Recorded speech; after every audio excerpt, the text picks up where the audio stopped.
ប្រាប់អូនថាចឹងញ៉ាំមកហូបក្រេហើយទៅបានញ៉ាំមែនតែក៏ប៉ុតទៅចង់ញ៉ាំមីឆាតាមផ្លូវទេតែជីចុះជីឡើងរកកន្លែងញ៉ាំអត់ឃើញចង់មកកន្លែងក្រេមកទេហាងនោះនៅម្ដុំកងឈ្មោះស៊ីកែនេះអូនតង់ចេញពីបន្ទប់ទឹកមកកន្លែងគេធំទូលាយកន្លែងកុយមានលក្ខណៈ private អានេះមិនអុយកន្លែងគេដាក់លើនឹងស្រាប់ហើយមាន$20 $30អាហ្នឹងគឺសាច់ចឹងណា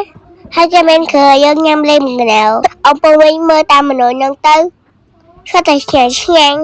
អូនមិនមកប្រម៉ូទទេណាអូនគ្រាន់ប្រាប់ទេគ្រាន់អំពូមីងចង់ទៅសាកម្ដងអូកូរ៉េឆ្ងាញ់តា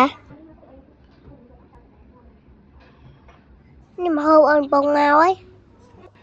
អូនហៅខ្លាញ់នឹងសុប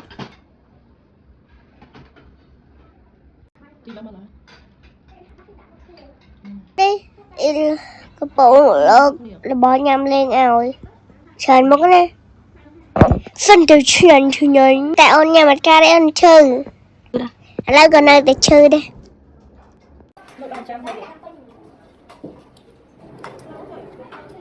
នេះម៉ាក់ប៉ាឲ្យពងងាប់ដៃងាប់ជើងអី